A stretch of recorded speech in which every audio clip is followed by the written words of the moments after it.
whatever we can do to build bridges over gaps that exist because of poor communication or because of a history of certain groups not getting along or certain people not talking to others. We work to bridge those gaps so that as a community, we're stronger together and that we are practicing the benefits of neighbors helping neighbors.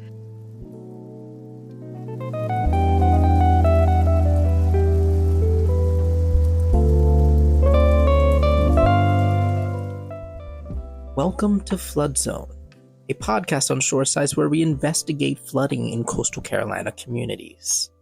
Today I chatted with Wallace Todd, the Executive Director of Community CPR, a disaster relief organization that mobilizes communities to help themselves. We chatted a lot about her work in the organization, as well as what she has learned throughout this work. Here's what she had to say. Community CPR's mission is to encourage volunteerism in the community, and we really emphasize neighbors helping neighbors. I came back to Columbus County to just be here for a month or two after I graduated from seminary and was going to leave again, and we had hurricanes. And in that time of hurricanes, I began to utilize a building that my grandfather had built, and then my father continued to help him pay off the mortgage. And I use that as an example of stewardship, because if there had not been a location in which a local Methodist church could write a grant and then have mattresses, Tempur-Pedic mattresses stored, then I would have never seen the necessity of starting a nonprofit that helped with the disaster response. Community CPR is based out in Whiteville, North Carolina, a community with 4,761 individuals and a median household income of $34,121. So when Hurricane Matthew and Hurricane Florence came in, it took about a significant toll on Whiteville as well as Columbus County at large. That's why organizations such as Community CPR are so critical in building resiliency in communities, as they're providing on-the-ground vital services to community members who may need it. And this idea of building resiliency in your life is so deeply personal to Wallace. I've been homeless, literally, not had a place to live, had to sofa surf with friends. But notice I said had to sofa surf. That meant that I had friends who had sofas. So even when I didn't have a place to live, and this was when I was living in Los Angeles and going through grad school, I did have a place to live. So even though I didn't have a specific address where if I was filling out a job application, I could say, this is my address, this is where I'm living. Or if I got a paycheck, this is where you can mail the paycheck to. I might not have had that, but I had friends with whom I could sleep on their sofa and give that address if I needed to.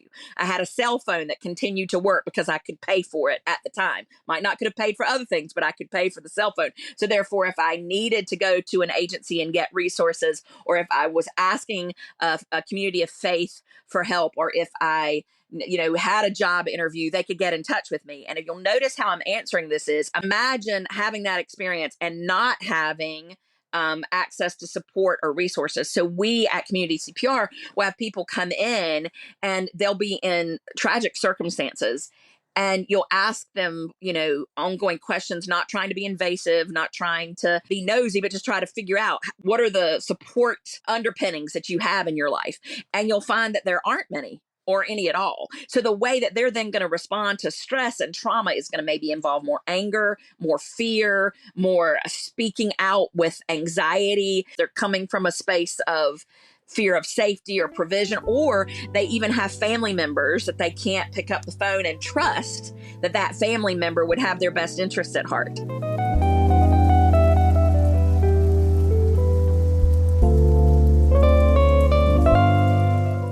In 2018, when Hurricane Florence hit Columbus County, the hurricane brought about an unprecedented rainfall and dangerous levels of flooding.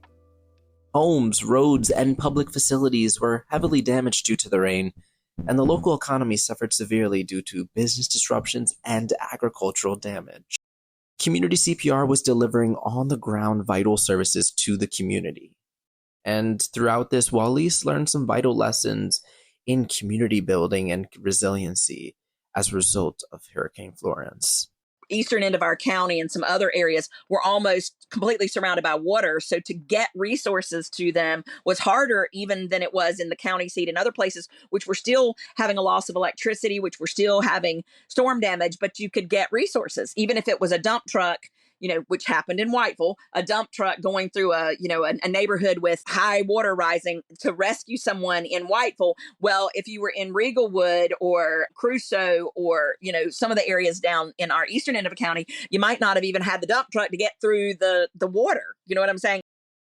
I found that you need to have people that have their finger on the pulse of the different communities. So in the middle of a storm, you need to be talking not just to elected officials or government officials. You need to find the people in the community that know where the senior citizen that, lives on a farm and might not know to call or whatever. How are they doing? You need to know who needs oxygen in your community. And when their electricity goes off, you need to be able to say, we're going to go immediately, take a generator or whatever, get that person to a shelter so that they can continue to have oxygen. So I would say that from my perspective of living through several storms and from seeing things that worked really well and from seeing things that worked poorly, we can always be better in communication. We can always be better in cohesion. We can always be better in compassion. And that when we're thinking about how to respond to storms, one of the best responses is to be prepared for them. And then in the middle of them, to be effective in communication. And then afterwards is to recognize that just because electricity comes back on and the swift water rescuers from Homeland Security, which we did have in Columbus County during Florence, and they've gone back to their states, to Maryland and Massachusetts and whatever, well, people are still struggling. So just because the storm ends and it's no longer the top news story of the regional news outlets, then our response has got to be even almost more oriented to continuity of care. And I think we have gaps in that as well. We're kind of like, okay, everybody pull yourself up by your own bootstraps. We're over the storm. We're good. No, we're not good. Not everybody. They've got mold and mildew in their house. They're living in substandard living environments, and we need to consider health issues and whatever else. And again, hear me clearly. Some of that is happening, and some of it's happening effectively. I just believe that everything I just mentioned could be improved.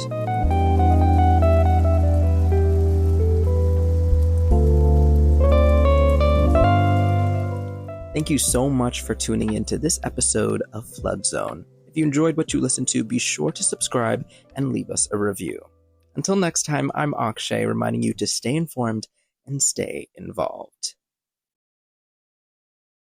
This episode was produced by Akshay Gokul. Special thanks to our guest, Wallis Todd. Our music was by Kelvin Clavier.